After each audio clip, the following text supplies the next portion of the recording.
la transmission et l'enfantement. Ma 7e règle est celle de la transmission et de l'enfantement.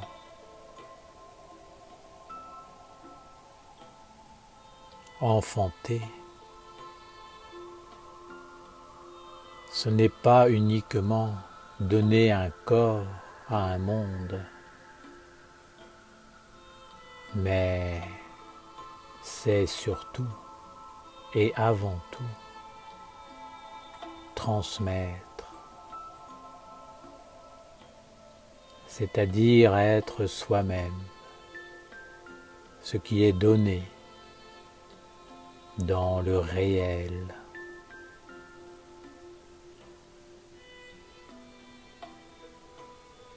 J'aimerais attirer votre attention sur l'importance de la tradition et de la transmission.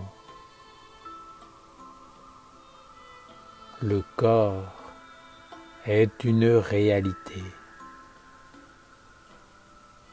Il est la tradition, car il est élaboré à partir de la mémoire vivante du passé. Je ne vous parle pas de la mémoire subtile, mais bien de votre corps, qui est une mémoire incarnée. Toutes les cellules qui vivent dans votre corps et qui le constituent sont de la mémoire qui est véhiculée par le sang, qui est mise en action à travers les muscles et concrétisée par le squelette. Ensuite, vous avez les 4 corps qui forment l'enveloppe du corps.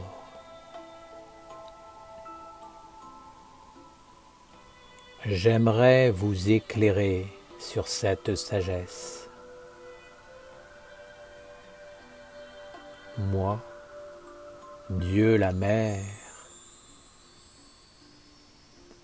je fais partie d'un monde supérieur. C'est une certitude. Mais je ne suis pas quelqu'un d'autre que vous-même. Je suis vous-même. Je suis la sagesse, la mémoire et le fondement de tout.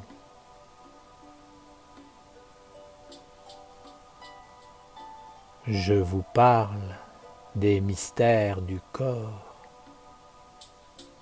car je suis le réel et je veux vous éveiller dans ce que vous êtes.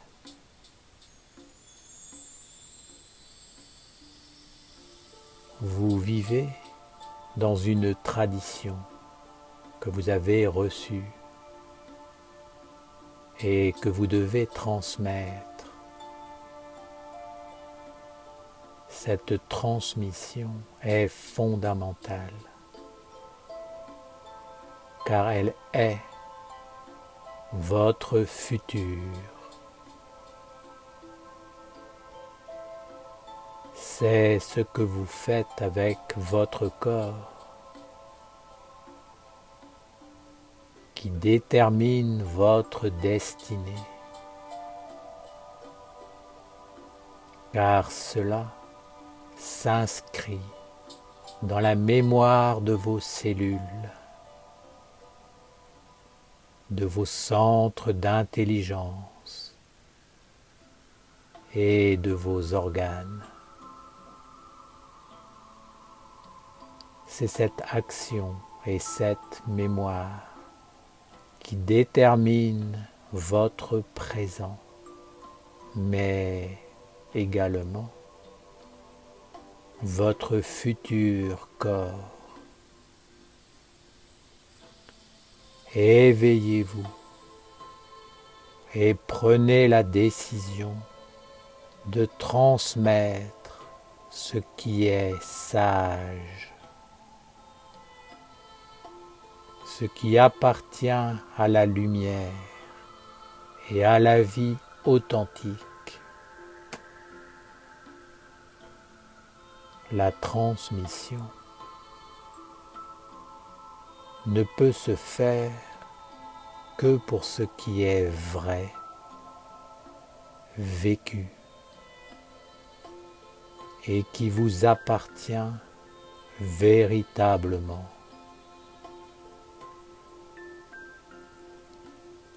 C'est pour cette raison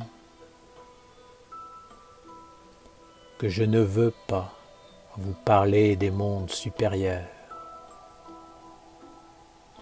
car je ne veux pas vous conduire dans des visions et des croyances stériles.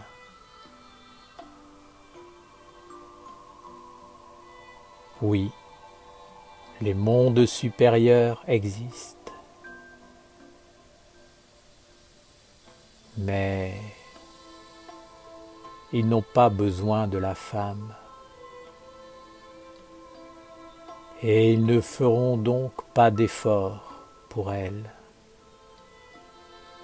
Leur source d'énergie, d'existence et de croissance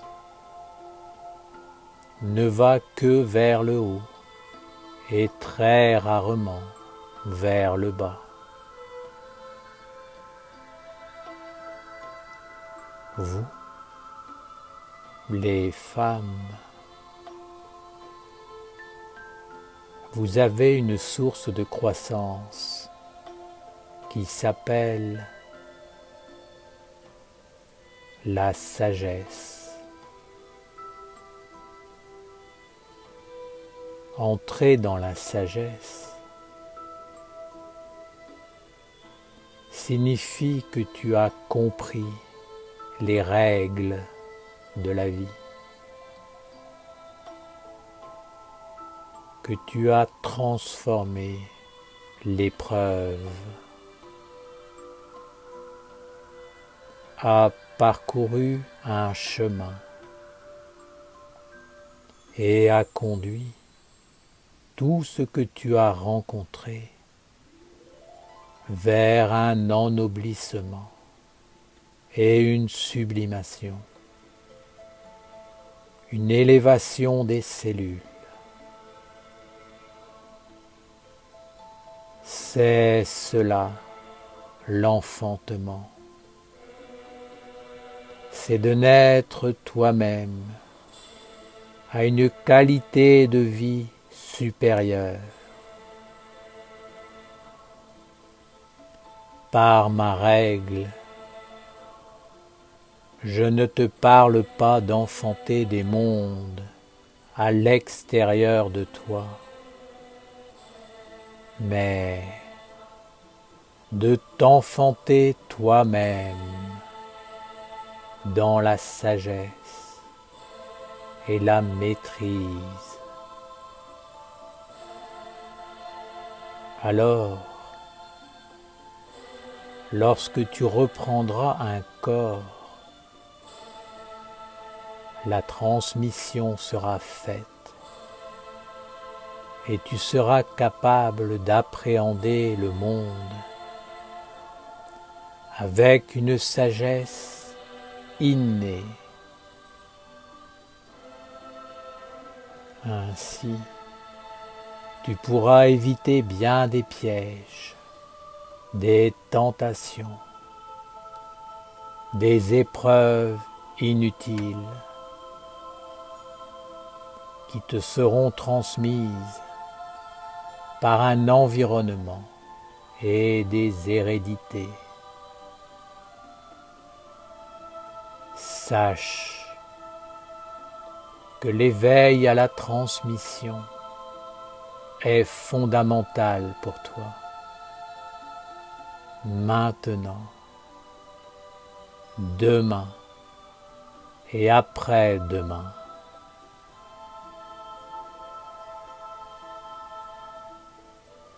Il y a la transmission que tu reçois et celle que tu donnes à ta descendance et à ton environnement proche.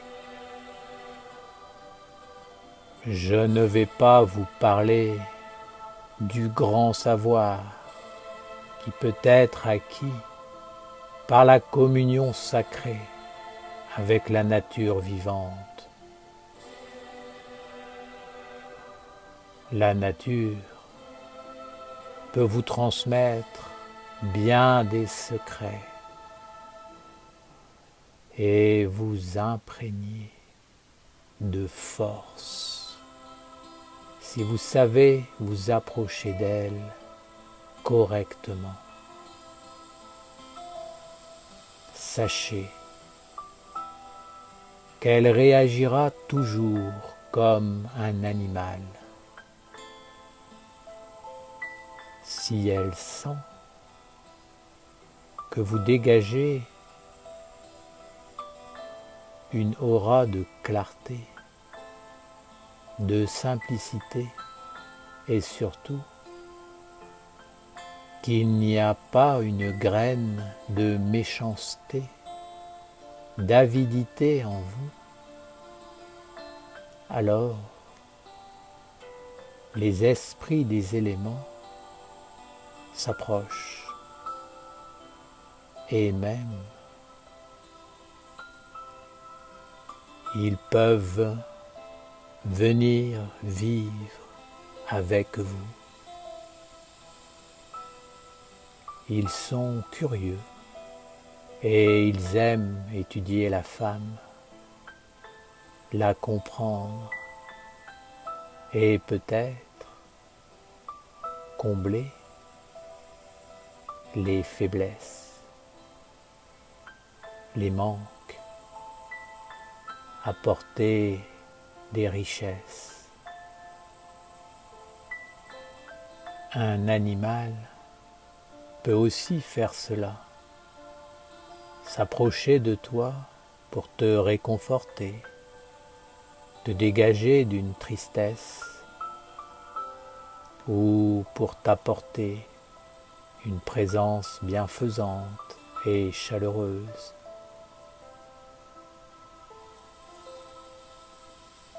J'aimerais que tu étudies ma 7e règle et t'éveilles à elle. Elle est fondamentale.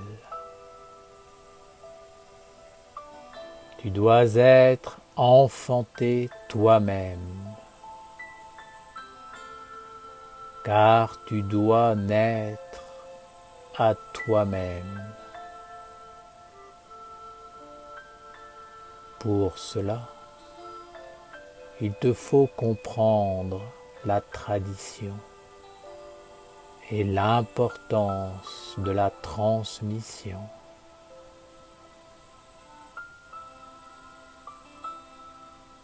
Il y a ce que tu reçois et ce que tu offres.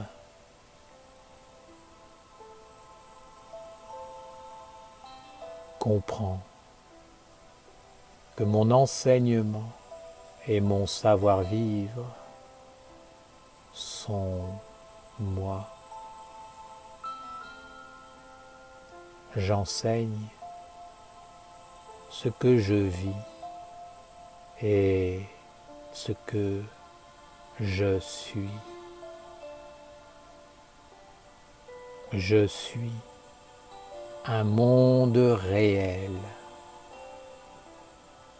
Tu peux me toucher, me sentir, me goûter, me voir, me recevoir, me transmettre. La clé est là, dans le fait de me recevoir, de naître de moi et de me transmettre à travers le corps de la tradition.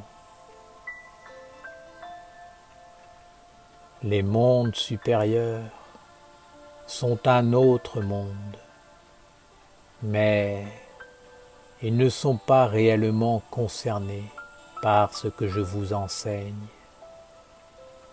Il est noble et courageux de vouloir s'élever vers ces mondes, mais il faut être bien préparé, bien éduqué, car vous pouvez facilement vous perdre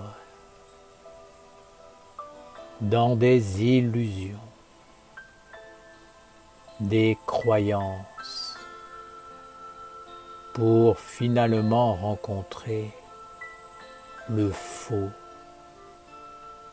et devenir stérile et sombre. Elles sont tellement nombreuses, celles qui se sont élancées vers les citadelles solaires et qui n'ont rencontré que des mondes qui sont loin d'elles, qui les ont éloignées d'elles-mêmes et de moi, le réel. Sache que si tu cultives le faux,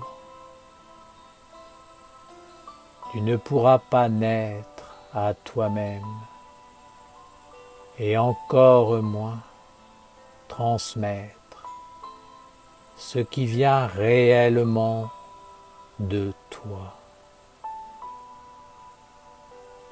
Alors,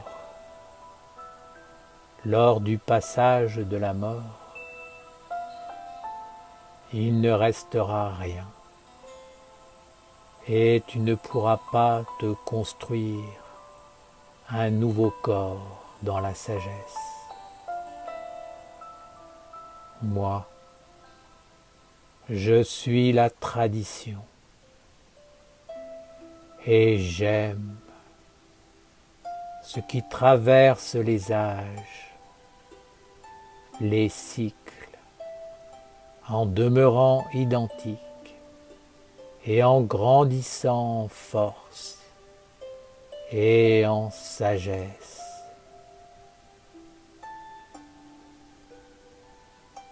La force et la sagesse, c'est ce que tu dois être et c'est ce que tu dois transmettre, ce que tu es et ce que tu transmets. C'est le capital de ton futur corps. Peut-être vas-tu dire, je veux aller dans l'immortalité des mondes. Mais que feras-tu dans cette immortalité éternelle si ta destinée est de revenir sur la terre pour y accomplir ta mission et faire en sorte qu'il n'y ait plus de source d'une hérédité négative en toi. Tu diras, ennoblir le monde, c'est une chose, mais moi, je veux l'immortalité. Peut-être que je suis une élue. Oui, de tels êtres existent, mais sachez-le et comprenez-le, c'est très rare. Celle qui parvient à l'état d'élu de Dieu est un être qui quitte ce monde en étant libre et qui a un corps capable de se dissoudre en totalité. La terre le mange entièrement, car comprenez que la terre rejette le négatif. Elle n'en veut pas. Et cela forme un déchet que la femme doit reprendre dans un nouveau corps. La terre aime l'ennoblissement. Elle raffole de ce qui est déjà transformé en sagesse et qui est juste